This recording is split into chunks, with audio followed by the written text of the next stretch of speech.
Hello and welcome back to Excellence Actually. I'm one of your hosts, Clay Skipper, joined here by Steve Magnus and Brad Stahlberg. Happy Thanksgiving week to those who celebrate. We are going to be celebrating in our own fashion and style and way here today by fielding some listener questions. These are questions that have come in through Growth Equation Academy, through our voicemail, through email, and we're very appreciative and thankful and grateful for this community, for you all for listening. So we thought we'd take the opportunity today to answer some of these questions. If you recognize one of these questions as your own, thank you very much for sending it to us. If you're listening to this and you're like, I didn't know I could ask questions, well, now you know. And after this, at the very end, we'll give you the email and the phone number, or you can look at the show notes and you can ask your own questions as well. We're going to try to do more questions going forward in the future. So let's just get right into it. First question. There seems to be a tension between don't expect achievements to fulfill you. That's something we say a lot in here. We talk about the arrival fallacy. And the other objective of pursue meaningful goals. If I truly internalize that winning won't make me happy, or that achievements won't make me happy, won't that kill my drive to compete at the highest level? Great question. I will chime in first, and then I'll turn it over to Steve. I think that the answer is no. And part of the reason that the answer is no is because I think we need to tease out the difference between happiness and joy and fulfillment and lasting satisfaction. Winning, achieving a goal, absolutely leads to happiness. You feel great. You get a high. You get a dopamine rush. Whatever neurochemical you want to call it, it feels good to win. And those moments are wonderful. We also trick ourselves. We say that you got to find fulfillment in the journey, but each and every one of us still wants to win. And that is motivation to go and do the thing, and to get the best out of yourself and to try to achieve. However, that happiness that you get, while very real, is also very ephemeral. It comes and it goes. You are on the medal stand for all of 3 minutes while they sing your country's national anthem. You're on the bestseller list literally for a week, maybe 2 or 3 if you're lucky. You get the promotion and you go out to dinner with your supervisor, and then the next day you've actually got to do the work. So the happiness is real, it's intense, but it is acute, and then it's fleeting. What is not acute, what is not fleeting, is the lasting satisfaction and the fulfillment that you get, and that is what is found along the way. I think the best metaphor to use for this is a mountain, right? Any mountain climber knows that you want to get to the peak, you want to get to the summit, you put it on your resume, you said you got to the top of that mountain, you take pictures from the top. If you're lucky and you have enough time up there before the weather changes, you even enjoy the view. But any mountain climber also knows that you spend 99.9999% of your time on the sides of the mountain. And if you can't learn to enjoy climbing, if you can't find satisfaction in the climbing, you're not going to last very long as a climber. So the best climbers, they're hell-bent on getting to the peaks. They're meticulous about it. They want it badly. That's their version of winning. And they've also internalized at the same time that they better find fulfillment in the actual climb itself. So that's how I answer this question. It's not either or, it's both and. You get this acute, visceral, but very fleeting happiness from achievement, and that is not to be confused with lasting satisfaction or fulfillment that comes in the process. And it's totally human and totally normal to want both those things. I think the only thing that I'd add there is, in addition to being a both and, I like to think of it as, if you look at these things on a perspective instead of a binary, when I think the question said, like, if I truly internalize that winning won't make me happy, won't that kill my drive to compete at the highest level?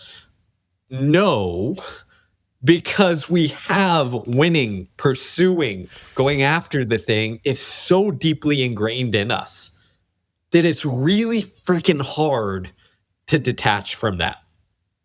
How do we know this? We can go look at expert monks who spend a lifetime trying to detach from this stuff, and yet there's still that pull.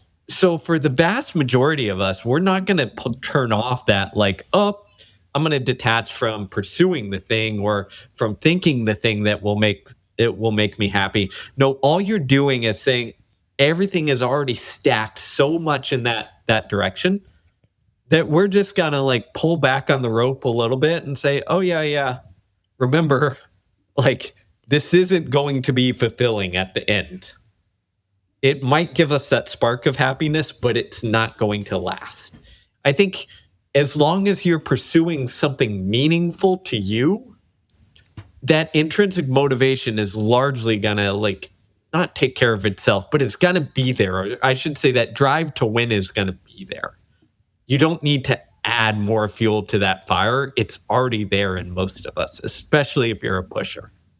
Yeah, the only thing I would add, I was, as Brad, you were talking, I was thinking about one of the threads you were pulling, this idea of happiness. The way the question is worded, there's sort of this presumption or assumption that we want to get to a state of extended happiness. And I think it might be worth trying to remember, which I always have to remind myself, that like happiness is not necessarily a state you stay in. I think in society, we've created this idea that like you should be happy all the time.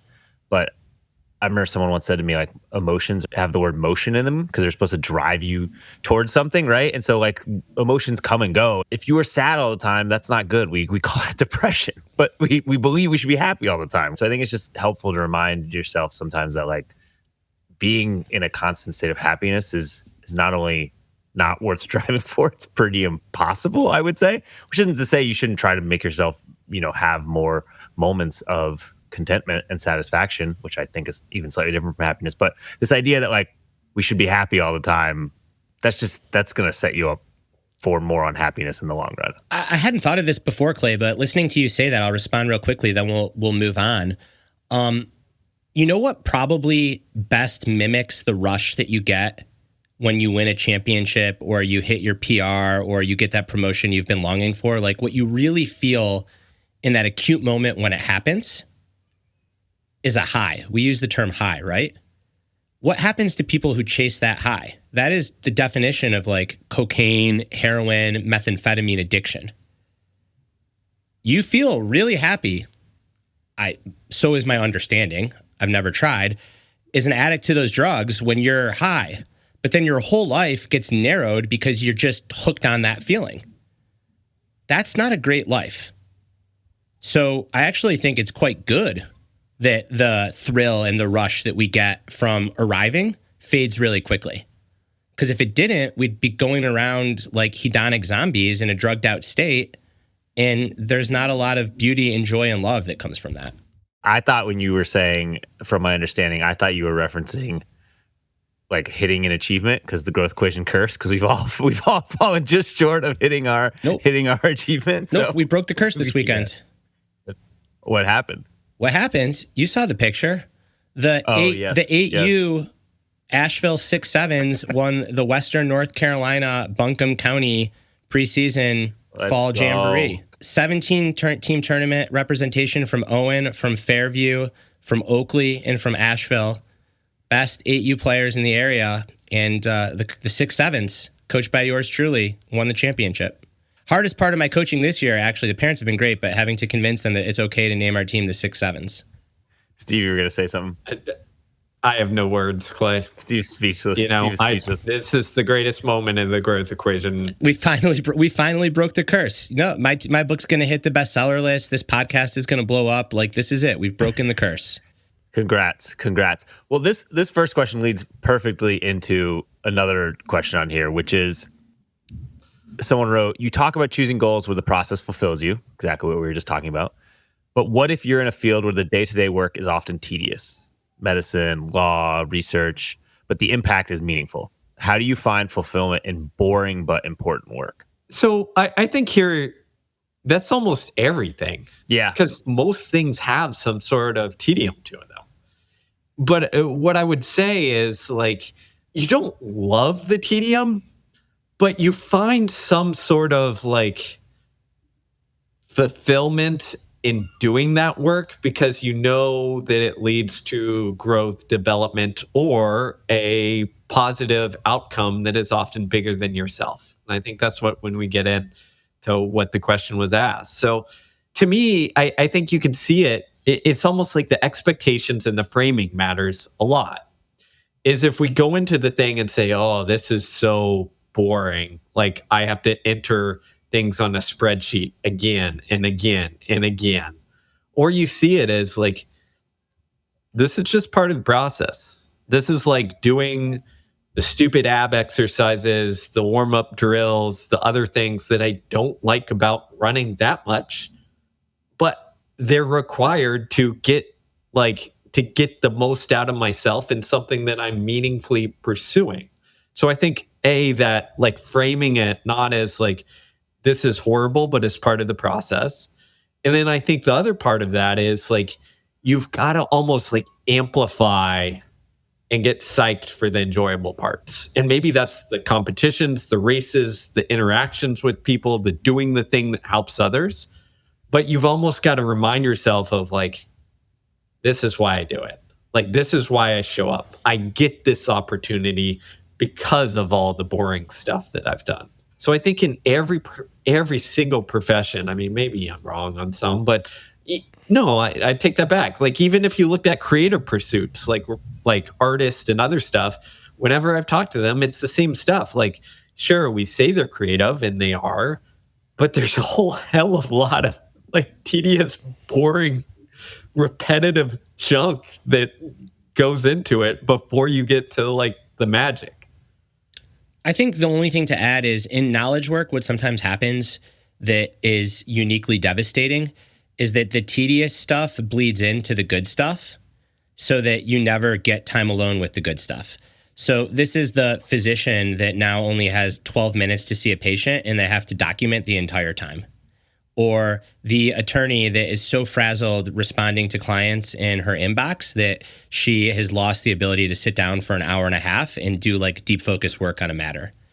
And here, I think it's so important to try to chunk your days, to have periods where you're doing the good stuff, and then to have periods where you're doing the tedious stuff. And some days there's going to be all tedious stuff. Some days it's going to be a lot of good stuff. But what you never want to get stuck in is this murky middle where what used to be good has now been cannibalized or interrupted by the tedious. So this is something that with my physician clients, we work on all the time is even if you do have one of those tight 12, 15-minute visit slots, how can you have some kind of pre-performance routine so that when you hit the door and you walk into that exam room, you are fully there for those 15 minutes. You're not thinking about the note. You're not thinking about the DMs that you have to respond to from other patients. You have a workflow in your clinic also that allows you to not have to document in flight, or if you're going to document in flight, to be able to do it in a way that still feels satisfying, like you're getting the most out of the visit. So I think that what's important is making sure that you protect the good times and you don't let the tedious stuff encroach on the good. It's like the athlete that's like finally getting in the zone on a 18-minute tempo run, and then every 3 minutes in the tempo run, a snake goes for their ankles or they have to stop and take a phone call. The warm-up's tedious, the cool-down's tedious, the run you did before is tedious, but man, you get to that tempo run and it makes it all worth it. And I think in knowledge work, what sometimes happens, you finally get to the equivalent of that tempo run and then you're interrupted. And that's when you just throw your arms up and you're like, come on, give me a break. And it's really important to identify what the tempo runs are and to protect them. And look at this, it's Thanksgiving and I am thankful for running metaphors. Never thought I'd say that. To pick up on your point, Steve, about how every job has some tedium. I read an essay not too long ago that was about this very thing. It starts with the writer saying, I meet a lot of people who don't like their jobs. And when I ask them what they'd rather do instead, about 75% say something like, oh, I don't know, I'd really like to run a little coffee shop. And this writer then says, to which I respond, where would you get the coffee beans? And if that's a stumper, then I ask them, what kind of coffee mug is best? Would you bake your blueberry muffins in-house or do you buy them from a third party? What software do you want to use for your point of sale system? What about for scheduling shifts? And the point of this exercise, the person says, is like, in every job, there's an element of tedium. And I think we often think about like, oh, I want to switch jobs and it's grass is greener situation. And we maybe fail to imagine that there's so many elements of tedium in every job that we're not aware of because we're seeing them from the outside. All right, question number 3. How should we think about going through a period of intense work, one of these periods where life does have to be out of balance, like say something like residency, if you're a doctor, without coming out the other side with bad habits? Or how should we think about breaking them once they're established? I think it's a lot easier to not establish bad habits than to break them. So the framework that I like to use here is just to have minimum effective doses for the core areas of your life that are going to suffer during a season of disbalance. So we'll use the residency example.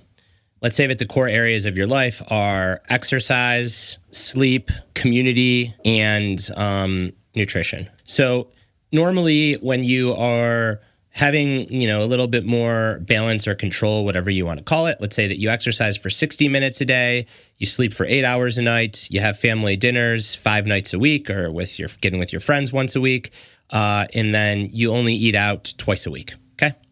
Now in residency, that's all going to go to shit. So you have to define what's the minimum effective dose to just stay in touch with the habit that you want to maintain. So maybe your exercise goes from 60 minutes a day to 20 minutes, 5 days a week. And maybe that means that instead of training outside or at the gym, you have to buy a treadmill like Steve has behind him in his office, and you just walk up a hill with a rucksack on for 20 minutes a day, because anyone can get that in. Sleep. Let's say that instead of 8 hours, you go down to 6.5 hours. But what you can still do is you can still try to prioritize getting those 6.5 hours and keep the habits and routines that then you'll apply when it's time to get to 8 hours. For the family stuff, if you've got kids, if you've got a wife or a husband, communicate with them. Let them know that this season things are going to be out of balance. Define what's the minimum effective dose. Is it once a week? Is it twice a week? Same thing with friends, same thing with nutrition. So that might even be a stretch to say 4 things. It might just be enough to be like exercise and social. So what's the minimum effective dose for each? And then how do you stick to that? And that way, you're not entirely breaking the habit. You're just downsizing it to something that is manageable and not overwhelming you and not going to feel like you're always falling short. The key is not to let it go down to 0, to define what's going to allow you to stay in touch with the thing while also having a chance to attain that new adjusted goal. And then once that season of craziness ends, you go back to what it's like before. It's always easier to maintain than build. It's a universal principle. That's endurance training 101, and it applies to life. I think the only other thing I'd add from Brad's excellent takes there is sometimes it helps to just like define the time period. And I get residency is long, so it's hard to do that. But like to break it down just like we would in training and say like, you know what, for the next 6 months, I'm going to be in maintenance mode. And then I'm going to have like a month, maybe it's winter break or summer break, where I get to build again. And I'm going to focus on building good habits in these directions to kind of like buffer and bring things up. And if you can set some sort of defined period, it often helps you, manage it. And if you have the ability to kind of periodize it, where you can bring in some good habit weeks or even good habit weekends every once in a while, then that kind of like makes the maintenance a little bit easier. Yeah, I'd say I'm the least qualified to answer this question because you're both much more successful than me and you have small children. So I feel like you've been through periods where you probably have to experience this more. But something that's coming up for me is actually coming from the recent conversation I had with Nick Thompson. For those who aren't familiar, he's CEO of The Atlantic. He's a very fast marathoner. He's father to 3 children. Go listen to the episode, people. Yeah. We'll listen to the episode. He does a lot. And so we spent a fair amount of the episode talking about his productivity strategies. And what he crystallized for me was that, if you think about getting things done, you can think of a whiteboard, just imagine a whiteboard with everything on there. You have to be really good at figuring out which of those things you should do. But something I learned from talking to Nick is you also have to be really good at figuring out what goes on the whiteboard, right? So before you can even get to the prioritization part, you have to figure out like what things am I leaving out? And if you're going through a period in your life where it's like super intense and you think of it as like a rope, you have less slack, right? It's like very taut. And so I think you just have to get really good about being like, this is something I can't do. I can't be, scrolling through Instagram reels for 15 to 30 minutes because I don't have any slack in my rope, right? And so if you want to figure out how to not come out of these periods out of balance and to be able to do the minimum effective doses, I think you got to be really intentional about what you're allowing yourself to do, if that makes sense. It does make sense. And I'd also add that if you're going to throw yourself into something that is going to be high demand, high reward from a work or craft standpoint, then it's really helpful to be in a culture where you like the people that you're doing it with. Because the truth is, if you're trying to kill it at work, you're not going to have as many friends as someone who's not trying to kill it at work, because you're going to spend a lot of time working. The same is true in extracurricular pursuits. Someone might be listening and being like, my colleagues are all boring, but I work a 9 to 4 and I'm happy about it. Well, if you're training for an ultra marathon and you're doing it alone, it's not going to be much time for social relationships. Or if you're training with a group of people that you dislike, That's not going to be fun.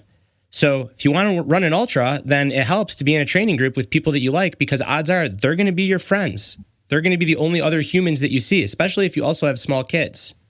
So I also think that part of acknowledging that trade-offs exist is trying to get as smart as you can about trade-offs. And especially when there's a tension between activity, craft, work, and relationship, you've got to have good people in your life.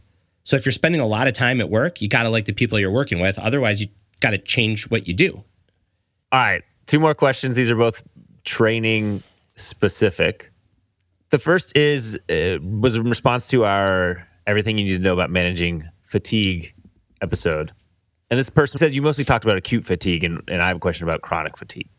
And they were saying they've done training cycles where, the training starts off well, and then they can't seem to bounce back. So fatigue lingers, and the workout that used to be a 5-10 RPE, rate of perceived exertion, is like a 10 out of 10, so they can't do it. And then they can't even go, they're runners, so they can't even do an easy run without wanting to stop and walk. They just feel like completely cooked. And yet they see other people, or in the past, they've done workouts where they do go to failure, they do do the intense workouts, and then they bounce back. How do you manage normal training fatigue, putting that in quotes, to make sure it's not overtraining or overreaching? All right, here we go. Thanks for this question so that I can just riff. So here's what I'd say here. So a couple of things. First off is stop comparing yourself to other people, because it sounds like in that question, it's like other people are able to do this and do these workouts, but I can't. How come?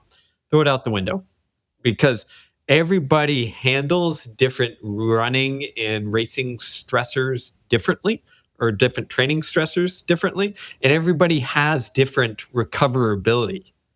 And that recoverability will shift, A, as you age, and then B, as you train and develop. A broader base generally allows more recoverability.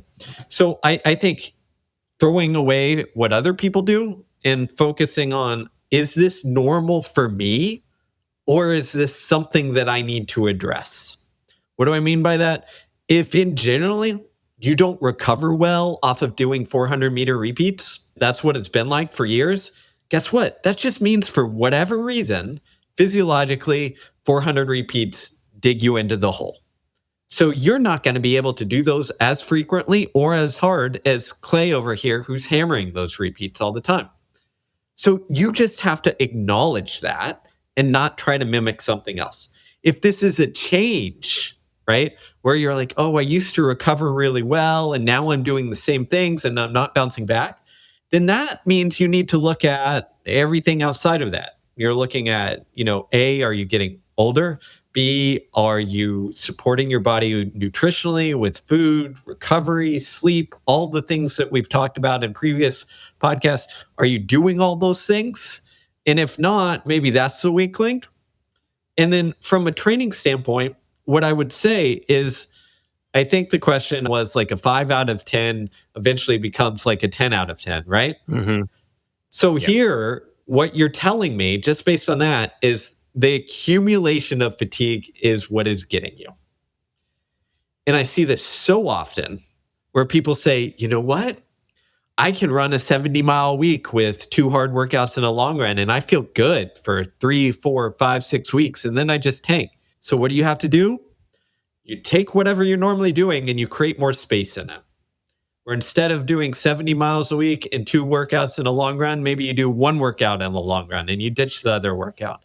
Maybe instead of 70 miles a week, you say, I'm going to go 70 and then 50 and then back up to 65 and then back down to 55. Whatever it is, you varied up, you create more space to give yourself ability to handle the accumulated load. I'll give you one quick example with Natasha Rogers, marathoner, got 6th at Chicago Marathon. She did 1 hard workout and 1 long run a week. That is not how pro marathoners generally train. Normally it's 2 hard workouts and a long run and a lot of mileage. Why did we do that? Because she was coming from the track, and what we quickly realized is like, hey, those big marathon workouts, which we can't escape doing the 20-plus mile marathon workouts. She didn't recover well from them.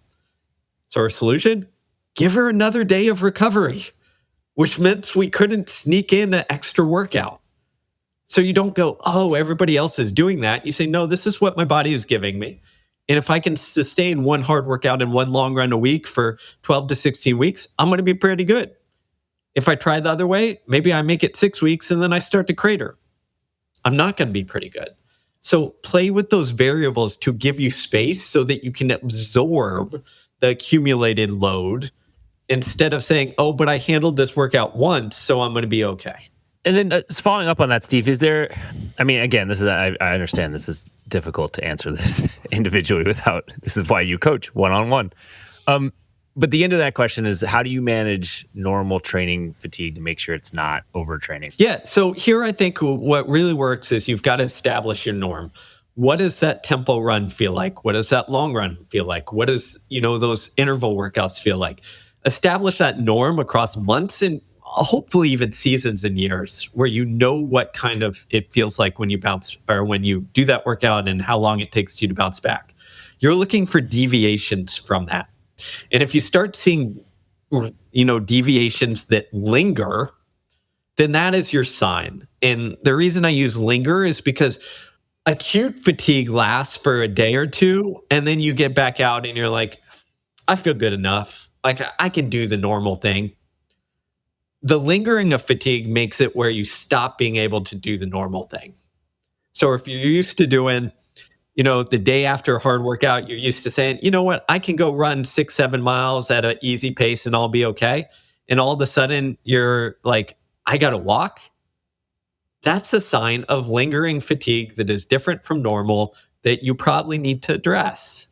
So it all comes down to me. It's like norms for the individual, not like norms for everybody.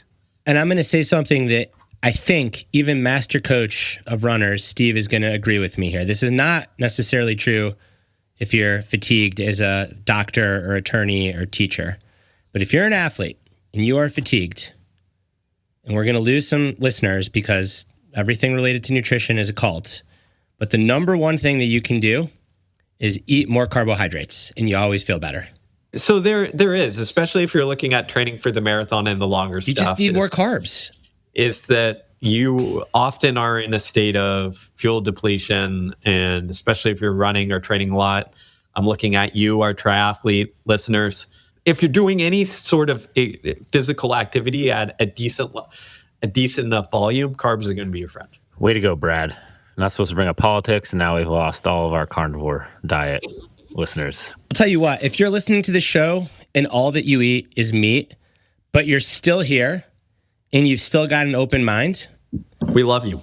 We love you. Write an email and I'll do a couple free one-on-one coaching sessions with you. But you can't fake it. You really got to be a carnivore, and I'll know because you'll be jaundiced when we talk on the phone. Only thing I'd add is that Steve brought up feelings that deviate from your normal feelings. And I would say also be aware, I'm dealing with this currently, I would say, that normal can change. Your normal for how you feel or how fast you think you are might change over time. You might be getting a little older, a little creakier, talking about myself here. And so, what is normal for me now in an easy run is a little bit slower than what it used to be. And that's okay. It doesn't mean that it's abnormal in a way that I'm fatigued. It just means it's abnormal in a way that I'm not quite in the fitness I once was. And I'm excited to get back there, hopefully. I'm 100%. I'm right there with you, Clay, getting old and aging. And there is no comparing to past Steve. He just wins. But the thing that we often mistake here, that we make, especially in endurance sports, is we think things are like that it's math. That it's like, if I just do X and these other people who are running the same times are doing X plus Y, then that's what it works. But it's not. I remember, a decade or so when I was coaching 3 professional runners who were all running the 5K at the same time. They were all within about 5 to 10 seconds of each other, women who were running, borderline world-class times. And if I looked at their training, you'd be like, there is no possible way these people are all running the same times, because one of these ladies is doing like a 4-mile tempo at 5:30 8:30 pace. The other can run it at like 12 miles at this pace, and the other's running like 6 miles at this pace. Like, it makes no sense. And the point I like to give on that is, like, it's not math. Like, we have outliers. Just because someone else is running these times doesn't mean you're going to be able to handle the same training. Just because Susie over there has the same Strava segments as you doesn't mean that you're going to be running their times. I mean, I was looking at an Olympian, Hillary Bohr, who runs for the U.S., a Kenyan who runs for the U.S. He recently ran a 2:10 marathon, and people are kind of railing on him because all his easy runs literally are at like 8:30 to 9-minute pace. Like, Clay would be dusting him over here. And people are like, what are you doing? But then if you go look at his hard workouts, they're like insane, right? He's running whatever, sub 5-minute pace for way too long. And the point is, like, for him, that's great. Running 9-minute pace on easy runs works. For other elites, they're going to be running 6-minute pace. You can't compare to other people. You just got to figure out what works for yourself. Great advice. Great spot to end that question. The last question is also sort of about fatigue. Someone is asking, I'm stuck in the cycle where I have a training block, preparing for a race, then I race. I know because I've learned from you guys that I should have a period where I'm recovering, right? But I can't seem to figure out this balance between, I'm anxious about losing fitness. So sometimes I start back earlier than I should before I'm fully recovered, and then waiting too long and actually losing fitness. So how do I know, like, the right amount of time before I actually do start to lose fitness? And do you have any advice on sitting with that sort of anxiety of, like, I'm getting slower, or I'm getting less strong, or I peaked and now I'm falling off my peak? I'll just sum it up for the everyman, and then I'll turn it over to Steve for the elite runners here. The conundrum is real. Okay, if I remember one thing from my age group triathlon racing days, it was this conundrum, because it was so hard to get this period of time right. And to speak in blatant terms, what would either happen is I'd come back from a half Ironman raced really hard, or a full Ironman, Arizona in particular, and wanted to kind of keep the momentum going. So I'd take it easy, but I wouldn't really shut it down enough. And I never got out of the hole I was in from the race. And then that whole training cycle sucked. But then the alternative is you just take 3 weeks totally off, which was kind of in vogue. This is over a decade ago. And you end up gaining like 12 pounds of fat. You're really out of shape. And you got to work for 5 months to get back into shape. And then you've killed half your season because now you're trying to get back into shape. And it's hard to figure out what that middle ground is. Then when you're trying to get back into shape, you're a little bit desperate because you're like, oh crap, I got to get into shape. So then you overreach at the start of your training and you end up setting yourself back, and it's a mess. So I think what really good athletes figure out how to do, and maybe Steve, you have some insight into how they do this, is like, you can think of it as like this like momentum. And like, even when you're resting, you're still building momentum towards this mountain that you're climbing over seasons. This is when carbs aren't your friend. Apparently they were my best friend. My only friend. I was talking to you guys and eating pizza. So here's what I would say is it's a legitimate conundrum, but going all the way back to what we said at the beginning is like the idea of building and maintaining. It's easier to maintain, and you just have to find your minimum effective dose even when you're looking at resting. And what I mean by that is, like, generally on the elite side, I mean, there are exceptions. Like Bernard Lagat, world class, one of the best in the world, would take like months off after competing. Damian Warner, past guest of the pod, said 2 months off, right, Clay? Was that the number? It was either I think he said 3, actually. 3 months. I think he said 3. Yeah. So I'm sure he wasn't off completely, but that is rare. But it generally does occur with people who are like super intense for a period of time. They know what they need to do to like recover, and they know they have enough time to build back up. For the normal person, if we take 3 months off, our habits are shot. Like, we're gonna beat Brad and gain 12 pounds of pizza, and it's hard to get going again. So what I like to do is say, okay, let's compromise.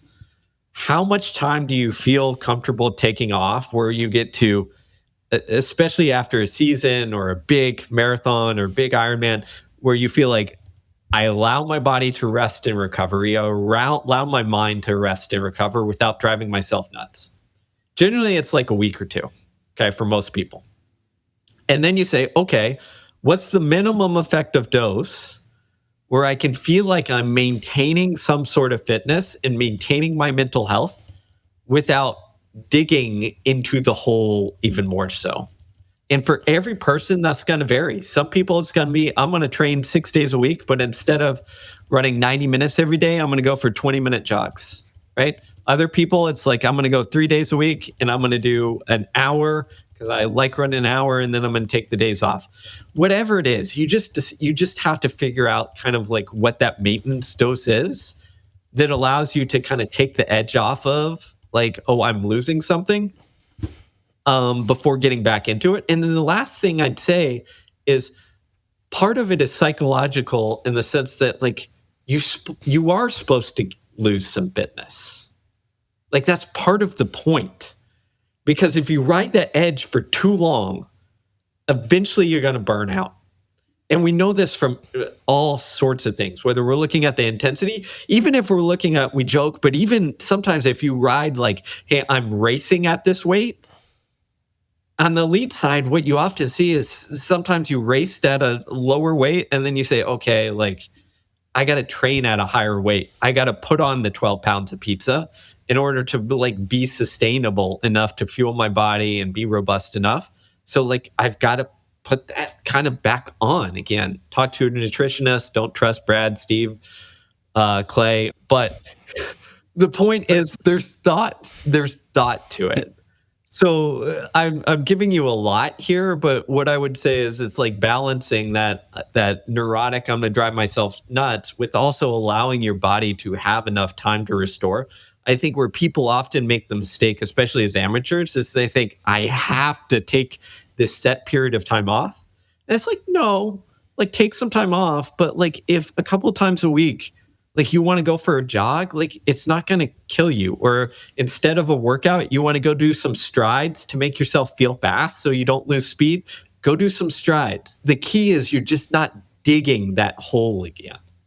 Yeah, I try to think of it as like I'm running an experiment and everything is just collecting data and trying to use that data to then inform my new hypothesis. Because there are no, something we've sort of echoed a few times here, there are no easy, broadly applicable universal answers, and not even just from person to person, but from race to race, right? Like some races you're going to bounce back more quickly than others, and others are going to take more time. And it's just like observing your body and observing where you're at and observing how you're feeling. And I think trying to make the best guesses and estimates off of that.